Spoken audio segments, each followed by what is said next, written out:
Ladies and gentlemen, boys and girls, tankers of all ages, Sir Harry here again in a Tier 5 battle today on the highway map in the... Wolverine! Yeah, we're in the Wolverine. Hey, right on.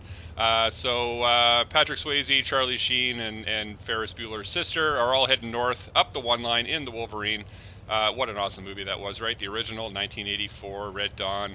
Did anybody actually see the remake? I mean, not just my listeners, but did anybody go see the remake? I don't know. But how can you improve on the masterpiece that was the 1984 original version of Red Dawn? So, as we said, we're on the highway map. It's a Tier 5 battle, and what often happens on this map, as you probably know, is that sometimes your entire team will lemming into the city, leave this flank entirely unprotected or mostly unprotected, and the few poor souls that do go up the one line to defend get overrun if the enemy decides to push. We're lucky today because, in fact, we almost have the opposite problem. Most of the team is coming up the one line. We've only got a couple of heavies and a medium and a tank destroyer going city. If you're going to take risk, you know what? Leave city a bit light and focus on the one line, because that is the key to this map, of course. So we're taking up the spotting bush location. If we were in a higher tier battle, I'd be worried about this, because a good player in a light tank with good vision could get down into the bushes by the bridge and spot me, and I'd be ripped apart. But no, that's not the case. We're in a Tier 5 battle, and most people don't have particularly good view range. So you can see a T-28 F-30. That's the Tier 5 Russian premium tank. That's an awesome little tank, by the way. I mean, the T-28 is great at Tier 4, but the F-30... actually, no, that's a Tier 4 tank too, isn't it? Sorry, not a Tier 5. But it's got a monster gun and all the things that make a T-28 a pretty good little medium as well. And that Russian TD decided to push out and was caught out in the open, and now the T-127's there as well. And he's thinking maybe he didn't make the best choice. So now we've got a Stug peeking out around the corner. He's taking a hit. We get a shot into him, and one of my teammates gets the kill. And a T-34 pokes around, and we managed to get a shot into him as well. The Wolverine's gun, the 76mm, is actually pretty darn good. 115 average damage, 128 pen with regular rounds, and 177 with APCR. So it's really good. 18.7 rounds per minute. I've got mine up to over 20 now with a rammer. And so good rate of fire. The accuracy is probably the one weak spot, 0.38 dispersion. But the aim time's good at 1.7. So, you know, people play Tier 5 American TDs are going to think, hey, you know what, I'm playing the T67. But the Wolverine is actually a pretty awesome little TD. And unlike the T67, it has just a little tiny bit of armor, 57 mils on the front of the turret anyway. And with 10 degrees of gun depression, if you play the ridge lines properly, you can actually bounce the occasional shot if you just expose the front of your turret.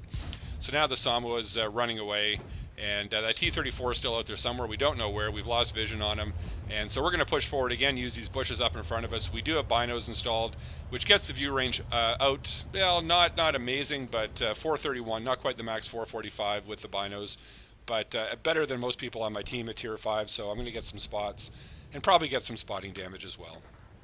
So the Samoa gets taken out. That T-34, we still don't know where he is. And oh, there's the artillery. Our flak bus is doing a bit of a hero run across the open valley, and you know how that's going to end. Anything firing high explosive can pretty much one-shot the flak bus. But he did spot the artillery. Unfortunately, I only tracked him and didn't get the kill. You know, I love my artillery kills. And but I got some assistance damage, so that's fine. Things in the city are, the heavies are still hanging on there. The T-14, the KB-1S. Yeah, I don't know how that's going to go. I'll have to watch that. But I'm going to lead the charge now. Look at the firepower I've got behind me stacked up there on the 3 line. We've got, about at least half a dozen tanks. They're going to be able to fill anything I spot full of holes. And we'll see what's up here. Usually the TDs are hanging out on this little ridge here. And sure enough, there's my counterpart, the enemy Wolverine, and he is getting absolutely picked apart. I'm not sure if I spotted him. I was on the downside of that slope there. But regardless, he's getting killed. And yeah, we use that 10 degrees of gun depression and get the kill shot. And there's the T-34. He ran back to his base to hide. And probably not a terrible idea, but he probably should have been trying to spot and not just sitting behind a barn. I'm more than happy to trade with him right now. I had more than enough hit points. I only had been hit once, I think, and had most of my hit points. And even with the 57 mil gun, which I think he was using, I'm going to out DPM him. I've got 115 average damage, so the 57 mil certainly doesn't have that much. So there's the Matilda. My team's advancing around the flank here. I'm keeping him occupied, and yeah, I think that was a Panzer IV-H. Absolutely destroyed him. Probably put a high explosive shell that penetrated into the backside of his tank. I sneak around the corner, get the kill shot. Time to turn south now. You can see our heavies in the city, unfortunately, just they did everything they could, but there weren't enough of them. And that KV-220-2 has emerged victorious and is now advancing towards our base, but we've got an AT-2 sitting at our base. I don't think that KV-220 is going to have a hope. His gun is definitely not going to be pending the front of an AT-2, maybe the little cupola on top, but yeah, that's a bit of a dodgy shot from more than about 50 meters away for that tank. And hey, there's the T-67. You can see the turret traverse is not great. It's only 15 degrees per second, and it takes a while for my gun to get around so much that I missed the first shot, but we do get the second in for our 7th kill. And of course, the question now is, can we get back to get the KV-220 for the 8th kill in the Radley Walters? No, we can't. No, our teammates take out the KV-220. He was a one-shot.